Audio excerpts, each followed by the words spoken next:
Hello traders, welcome back to the Forexbo Trading Academy. Today presenting you Swiss franc versus Japanese yen analysis. If you haven't subscribed to the channel, why not to do it now, since you're already watching the video and you will follow all the analysis we are posting on a daily basis.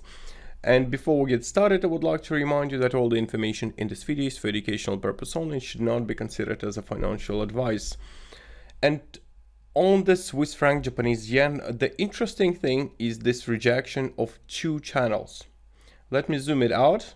So here we have one channel, extended descending channel, where price has tested the bottom, and there is another channel which is simple descending channel. So this channel's crossing at this point and there was a rejection. Then we can see that the price produced a triple bottom at this area, which is near 113.78, and afterwards it broke above the downtrend trend line, basically the upper trend line of the descending channel. We can also see the breakout of both moving averages, 50 simple and 50 exponential moving average, and price broke about the previously made high.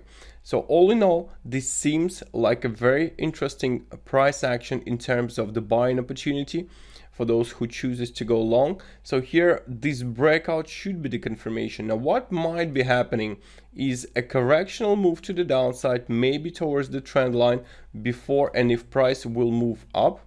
So that's another scenario where price will correct to retest this breakout point, this previously made resistance and the trend line. So this could be the case, but all in all, it remains bullish as long as this bottom holds. So there should now be price breakout lower, maybe spike in the worst case scenario, but I would not, if there will be a price going lower, I think the bullish forecast will be invalidated. But for now, it looks like price should be starting to go up pretty fast. In regards to the resistance, what we have is the level at 115.37. This resistance is confirmed by two fips. First is used with this wave that we used for the drawing descending channel, the corrective wave to the upside, where we see the 78.6% fips. The second is this corrective wave down, which we used to draw the ascending channel. So basically these two waves, one used to draw the descending, another one is used to draw the ascending channel. You can see that these two fips, and we have 38.2 also corresponding to the same price area. This is where I would expect price to be going. And also we should note that here is another cross of the channels. So here we had a crossing bottom and here we had a crossing potential resistance. So that's what I would expect, a pretty fast move to the upside on this currency pair. So that's for the Swiss franc Japanese yen. Let's move on to other analysis we made previously, starting off with Australian versus dollar. Clearly, trend is starting to turn bullish. Price failed to break and close below the 7020 support. I think we tested, just went below the 0.7 psychological level, but all in all, there was no break and close below the support. So it does remain bullish. The euro pound, there was a spike, still no confirmed breakout, so I would expect price to move up as long as this low holds. This is the key support in my view. If price will be going lower, especially if it closes lower, this should be invalidated definitely, but for now still remain bullish.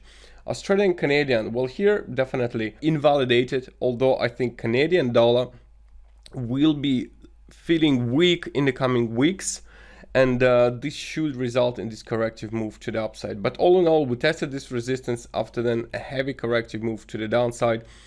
Currently, I think it's time for upside wave, and eventually price, I think, will be testing this resistance. Nonetheless, it's invalidated. As I said, there was a daily break and close this support, so we will not follow on the euro Canadian anymore. Moving on to the Canadian Swiss franc. Well, here it's all remains valid. We're still holding this resistance.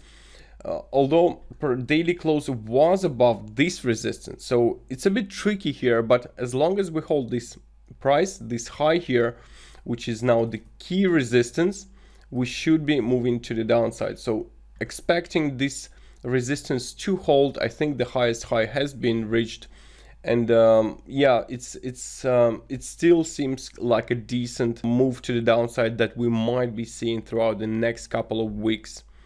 The Euro Swiss franc also remains valid. This corrective move is just choppy market. There is no like a big move, big trend, but all in all it remains bearish, and I think it will be testing the support quite soon. Pound Swiss franc still remains below the resistance, therefore still expecting the downtrend. Pound versus Australian dollar, we had this move to the downside today, quite nice. So we published the analysis once the price was near 1.84. So we had this rejection of the moving average today. You can see the lower lows and lower highs are being printed. Now it's important that the pound Australian dollar will break lower, but all in all, valid analysis. I think it will be going lower than that, but this is the key support to watch. Pound New Zealand dollar is a bit different compared to the pound Australian dollar, but still I do expect price to move down as long as this resistance holds. So far is just consolidation that is still going on. Maybe we will test the moving average and then go down, but for now there is nothing to show that the trend is turning bullish. Gold currently rejecting the moving average, but I don't think it will hold. I think there will be a breakout to the upside at some point in time, although we might be seeing the corrective move like that prior to the uptrend. Nonetheless, I think it will go non-stop like that to the upside towards the resistance at 1968. And silver. On silver also we are rejecting the moving average similar to gold, but as long as the support holds, this will be a bullish trend. If there will be a break below, I think we will see a heavier correction to the downside, but it doesn't seem very likely, quite unlikely at this stage. S&P 500 didn't reach the support yet, but we corrected up and we might be retesting the 3,400 resistance, which is previous resistance that has been established back at the beginning of this year. So maybe retest and then a heavy downtrend. Ethereum, it's range trading. I think from this point onwards there will be move to the upside. So I think price is ready. We saw basically these choppy moves, but all in all I think it will be going up now as long as the support holds. So definitely a valid analysis for the Ethereum. And finally, Swiss franc, Japanese yen, price starting to rise further. Definitely an interesting opportunity. And if you enjoyed it, why not to click that like button, and of course smash the subscribe button not to miss any of the videos that we're posting daily on currencies, commodities, cryptocurrencies. So thank you guys for watching. We'll see you tomorrow with new analysis. Profits to you.